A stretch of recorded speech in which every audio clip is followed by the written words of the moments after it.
Hello बच्चों।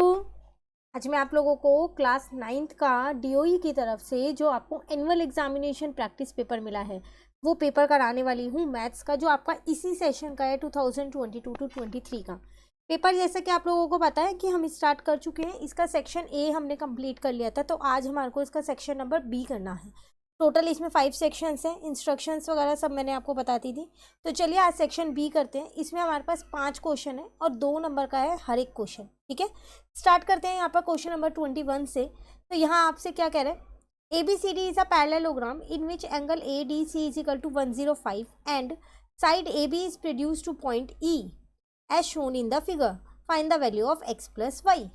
तो आपको यहाँ पर एक फिगर दे रखी है जिसमें ABCD आपको एक पैरेललोग्राम दे रखा है और इसमें आपसे क्या कह रहा है कि जो x और y आपको फिगर में दे रखे हैं ना, इन दोनों का सम कितना होगा वो आपको बताना है। क्लियर है? तो सबसे पहली बात आपको पता है कि जब ये पैरेललोग्राम है तो जो इनके एडजेसेंट एंगल होंगे उनका सम 180 होगा। एडजेसेंट एंगल मतलब जो एक के बाद एक एंगल होते हैं उनका सम 180 होगा। तो अगर हम इस क्वेश्चन को यहीं पर ही कर लें तो इन पैरेललोग्राम ABCD इसकी अगर मैं यहाँ पर बात करूँ तो मुझे पता है कि जो एंगल D है प्लस जो एंगल C है उसका सम क्या हो जाएगा 180 डिग्री। ठीक है, तो एंगल D मेरे पास है 105 प्लस एंगल C है मेरे पास y, वो तो मुझे निकालना ही है। तो मैंने यहाँ से y की वैल्यू निकाली, वो आ गई 180 माइनस 105 डिग्री। तो y की वैल्यू आ गई मेरे पास 75 डिग्री। अब जब y 75 आ गया तो x भी कितना होगा 75 होगा। क्यों? क्योंकि ये आपका ऑल्टरनेट एंगल है। तो यहाँ रीजन में मैंने यहाँ लिख दिया ऑल्टरनेट एंगल। ठीक है, यहाँ आपको रीजन लिख के आना है, sum of adjacent angle of parallelogram is 180। एक बार फिर से रिपीट कर रही हूँ, sum of adjacent angle of parallelogram is 180। Clear? अब आपको निकालना था x प्लस वाई, तो इसका मतलब 75 प्लस 75 कर दो तो आपका आंसर आ जाएगा 150 डिग्री। ये था आपके पास क्वेश्चन नंबर 21। पर अगर आपको ये वाला क्वेश्चन नहीं आता है तो उन्होंने चॉइस में आपको एक और क्वेश्चन दे दिया है, यहाँ पर दिया वही पैरेललोग्राम से रिलेटेड ही है। क्या कह रहा है इसमें, in the given figure if ABCD is a square then find the value of x। कह रहा है आपको ये एक फिगर दे रखी है, इसमें ABCD क्या है आपके पास एक स्क्वायर है। तो आपको क्या करना है, यहाँ पर जो ये x दे रखा है ना इसकी वैल्यू फाइंड करनी है। तो मुझे यहाँ पर DOC पता है, तो इस क्वेश्चन को हम कैसे करेंगे यहाँ पर देखते हैं। और डाल दिया मैंने यहाँ पर। ठीक है, तो DOC पता है, मैं ऐसा करती हूँ पहले ये वाला एंगल निकाल लेती हूँ, निकल जाएगा ना लीनियर पेयर से। DOC और COX, CO अगर आप इसको यहाँ पर कुछ भी नाम दे दो, F नाम दे दो, COF जो है ये आपका क्या निकल जाएगा, लीनियर पेयर से निकल जाएगा। तो चलो लिख देते हैं। तो यहाँ पर लिखते हैं angle DOC plus angle COF जो है इज इक्वल्स टू में हो जाएगा 180 डिग्री। रीजन में क्या लिखेंगे, ये हमारे लीनियर पेयर है। ठीक है, तो ये आ जाएगा मेरे पास 105 प्लस यहाँ पर एंगल COF ऐसे ही रहने दो इज इक्वल्स टू में 180 डिग्री। तो यहाँ से मैंने अपना COF निकाल लिया, तो वो कितना आ जाएगा 180 माइनस का 105, तो वो मेरा आ जाएगा यहाँ पर 75 डिग्री। ये वाला एंगल निकल के आया मेरा 75, जिसको मैं शेड कर दूँ। क्लियर है? अब आपको पता है कि जो स्क्वायर होता है ना उसके सारे ही एंगल्स क्या होते हैं 90 डिग्री होते हैं। तो जो ये वाला पूरा एंगल होगा, ये पूरा एंगल ये तो मेरा 90 डिग्री होगा ना, 90 होगा। तो मैं इसका आधा यहाँ से निकाल सकती हूँ क्योंकि जो इसके डायगोनल्स होते हैं हमारे पास वो बाइसेक्ट करते हुए जाते हैं, है ना। तो इसका हाफ निकाल सकती हूँ मैं यहाँ पर। तो चलो पहले ये वाला एंगल निकाल लेते हैं। तो एंगल OCF निकल के कितना आ जाएगा, वो आ जाएगा 90 अपॉन में 2, इसका मतलब वो आ जाएगा 45 डिग्री। अब मुझे x की वैल्यू निकालनी है। तो अगर मैं अपने ट्राइंगल की बात करूँ, इन ट्राइंगल OCF इसमें 3 एंगल है, एक है 90 सॉरी एक है 45, एक है 75 और तीसरा है x। इन तीनों का सम कितना हो जाएगा मेरे पास 180 डिग्री। ठीक है ना, इन दोनों को मैंने यहाँ प्लस किया तो 10 11 और एक 12 120 हो गया यहाँ पर। तो यहाँ से मेरे पास x की वैल्यू निकल जाएगी अब आसानी से। तो x की वैल्यू कितनी आ जाएगी मेरे पास 180 माइनस का कर देंगे हम 120, तो ये आ जाएगा मेरे पास 60 डिग्री। क्लियर? ये कौन सा क्वेश्चन किया हमने, क्वेश्चन नंबर 21 ही किया, उसमें 2 क्वेश्चन थे आपके पास। चलिए आते हैं क्वेश्चन नंबर 22 पे। इस क्वेश्चन में आपसे क्या कह रहे हैं यहाँ पर, If two line intersect each other, then prove that the vertically opposite angles are equal. आपसे कह रहा है अगर 2 लाइन जो है वो इंटरसेक्ट कर रही हैं तो आपको ये प्रूव करना है कि जो इनके वर्टिकली अपोजिट एंगल हैं वो इक्वल है। तो ये आपके पास एक थ्योरम है ना, चैप्टर नंबर 6 में, तो वही आपको यहाँ प्रूव करनी है। तो इस क्वेश्चन को हम यहाँ पर करते हैं। सबसे पहली बात वो दो लाइंस को ड्रॉ कर लेते हैं हम यहाँ पर। ठीक है, मैंने इसको माना ए बी और इसको माना यहाँ पर सी डी।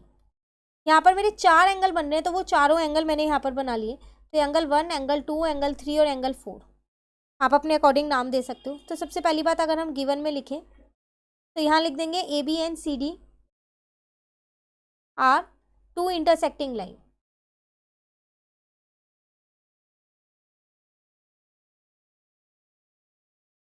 ठीक है, प्रूव आपको क्या करना है, वर्टिकली अपोजिट एंगल्स इक्वल होंगे। इसका मतलब एंगल 1 जो है वो एंगल 2 के इक्वल प्रूफ करना है और एंगल 3 जो है वो एंगल 4 के इक्वल प्रूफ करना है।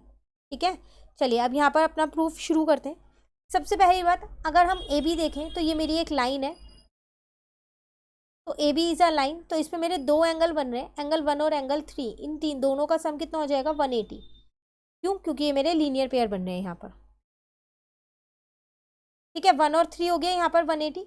अब उसी तरीके से ए बी वाली लाइन पे अगर मैं यहाँ पर देखूँ तो अच्छा एक आप ले लो यहाँ पर सी डी ले लो। सी डी वाली लाइन पे 1 और 4 बन रहे हैं आपके। ठीक है, तो C D is a line, तो एंगल 1 प्लस एंगल 4 का सम कितना हो जाएगा मेरे पास, 180 डिग्री। लीनियर पेयर है ये मेरे यहाँ पर। अब आप क्या करो, इन दोनों इक्वेशन को, ये सम इक्वेशन 1 ले लो, ये इक्वेशन 2 ले लो। तो यहाँ पर लिख दो फ्रॉम इक्वेशन 1 एंड 2।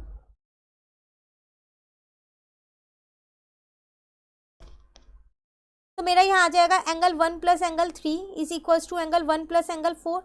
ये आपस में कट हो गए, तो एंगल 3 एंगल 4 के इक्वल आ गया ना। उसी तरीके से आप 1 को 2 के इक्वल भी कर सकते हो। तो similarly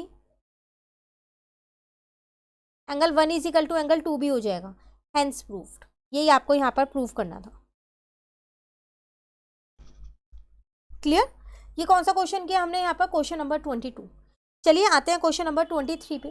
can I right the following with the help of the following figure. अच्छा यहाँ आपको एक ये फिगर दे रखी है। ठीक है, इसको थोड़ा सा छोटा कर लेते हैं ताकि आसानी से दिखे ये फिगर। देखो, और आपको क्या करना है, यहाँ पर कुछ पॉइंट्स दे रखे हैं वो आपको यहाँ मेंशन करने हैं। सबसे पहले आपसे क्या कह रहा है, कोऑर्डिनेट ऑफ बी बताओ। बी पॉइंट देख लो आपका कहाँ है, ये रहा बी पॉइंट। अगर इसके कोऑर्डिनेट देखूँ तो -5 और 2 है, तो यहाँ आ जाएगा -5 और 2। ठीक है, then coordinate of C, C point ये रहा, तो ये 5 और -5 है ना, तो यहाँ आ जाएगा 5 और -5।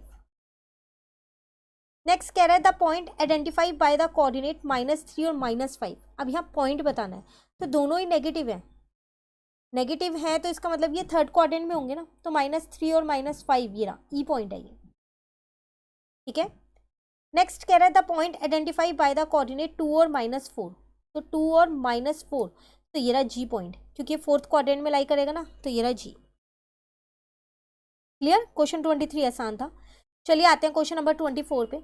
इस क्वेश्चन में आपसे यहाँ पर क्या कह रहा है, तो यहाँ आपसे कह रहा है prove that equal cord of a circle subtends equal angle at the centre. Again NCERT की ही थ्योरम है ये आपके पास पूरी। जो इक्वल कॉर्ड होती है वो सेंटर पे जो क्या करती हैं, इक्वल एंगल बनाती हैं। ये आपको क्या करना है, यहाँ पर प्रूव करना है।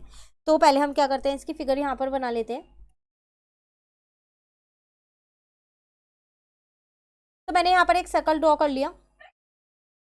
ठीक है, दो कॉर्ड मैंने यहाँ पर बनाई है, एक कॉर्ड ये बना दी और एक कॉर्ड ये बना दी। छोड़िए बिल्कुल, ये सेंटर है। ठीक है, इनको मैंने ज्वाइन कर दिया। अभी मैं सबको नाम दे रही हूँ यहाँ पर। तो मैंने यहाँ नाम दे दिया, ए बी इस कॉर्ड को नाम दिया है, सी डी इसको नाम दिया, सेंटर को वो नाम दिया। तो मुझे प्रूफ क्या करना है कि जो ये वाला एंगल है ना सेंटर का और जो ये वाला एंगल है ये इक्वल है। तो ऐसा करती हूँ ना, इन दोनों ट्राइंगल को कॉन्ग्रुएंट प्रूफ कर देती हूँ। मुझे यहाँ क्वेश्चन में क्या गिवन है, इक्वल है कॉर्ड्स। तो सबसे पहली बात यहाँ पर लिख लेती हूँ कि मुझे गिवन है A B and A C, A B and C D are 2 equal chords. ठीक है, प्रूफ मुझे क्या करना है, यहाँ पर प्रूफ करना है मुझे जो मेरा एंगल ए ओ बी है वो किसके इक्वल होगा, मेरा एंगल सी ओ डी के इक्वल होगा। तो चलिए अपना सॉल्यूशन यहाँ पर शुरू करते हैं। तो दो ट्राइंगल मैं यहाँ पर ले लेती हूँ। तो in triangle A O B and triangle C O D 3 चीज़ चाहिए। तो एक मुझे पता है कि जो ए बी है वो सी डी के इक्वल है, क्योंकि ये मुझे क्वेश्चन में ही गिवन था।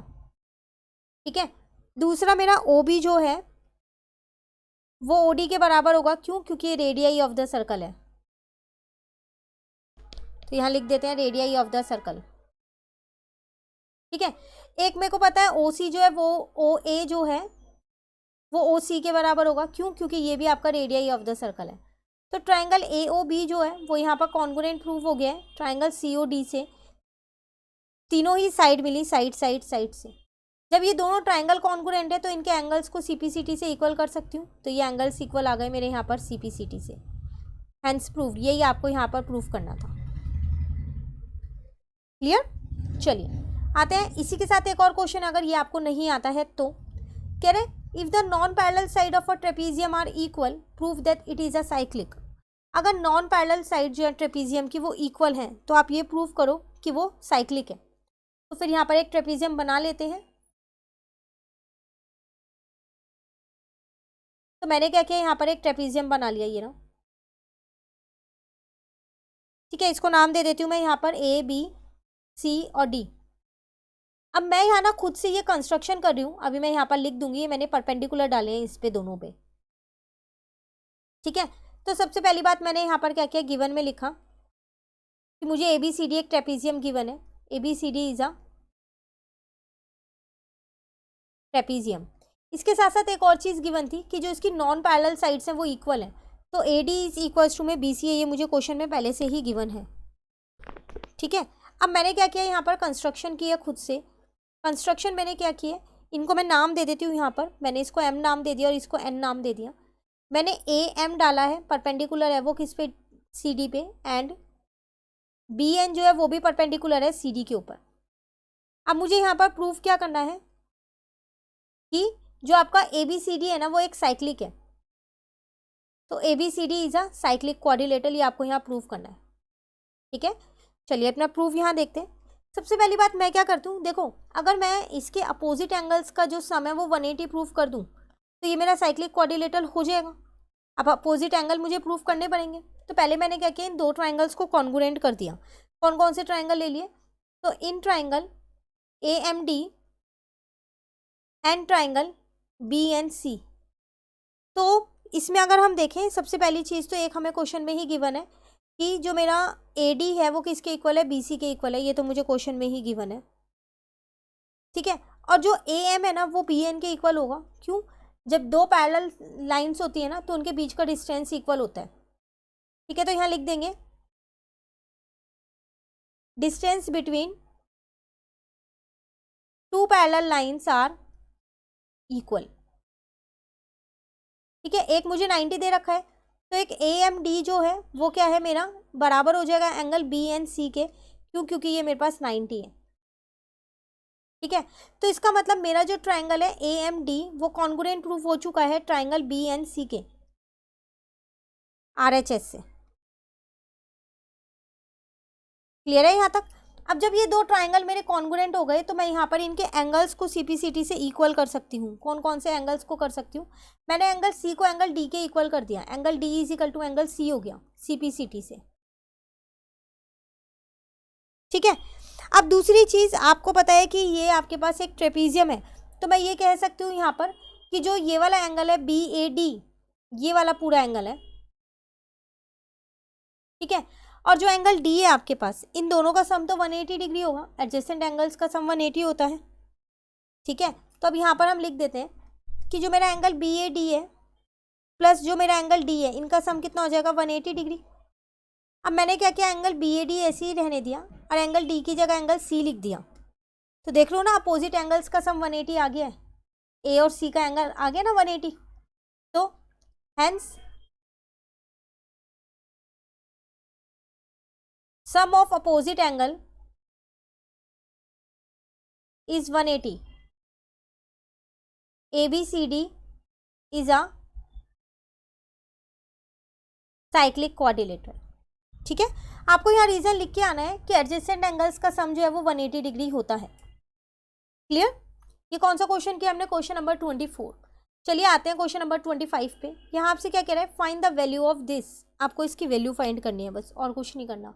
तो ए स्क्वायर माइनस बी स्क्वायर है, इसमें आप आइडेंटिटी लगा सकते हो ए प्लस बी और ए माइनस बी की। तो ए प्लस बी और यहाँ लिख दिया मैंने ए माइनस बी। ठीक है, आइडेंटिटी लिख के आनी है आपको। ए स्क्वायर माइनस बी स्क्वायर क्या होता है आपके पास, ए प्लस बी और ए माइनस बी होता है। ठीक है ना। अब इन दोनों को आप प्लस कर लो तो 1 आ जाएगा, 5 + 5 10, 3 + 3 6 और 1 7। इसको माइनस करोगे तो 1 ही आएगा, तो आंसर आपका आ जाएगा 701। क्लियर। ये था आपके पास पूरा सेक्शन बी जो हमारा कंप्लीट हो गया। नेक्स्ट क्लास में मैं आपको इसका सेक्शन सी कराऊंगी जिसमें टोटल 6 क्वेश्चन और 3 मार्क्स के हैं। इस सेक्शन में कहीं भी दिक्कत लगती है आप कमेंट करके पूछ लेना, और अगर आपको ये वीडियो अच्छी लगी तो आप इसको लाइक ज़रूर कीजिएगा और मेरे चैनल को सब्सक्राइब कीजिएगा। ज़्यादा से ज़्यादा अपने फ्रेंड्स के साथ ये वीडियो शेयर कीजिएगा। और हमने DOE से जो आपको सपोर्ट मटेरियल की बुक मिलती है उसके भी सारे चैप्टर्स कर रखे हैं, सबकी प्लेलिस्ट बनी है, चैनल पर अपलोड है, वो भी आप कर सकते हैं। Thank you.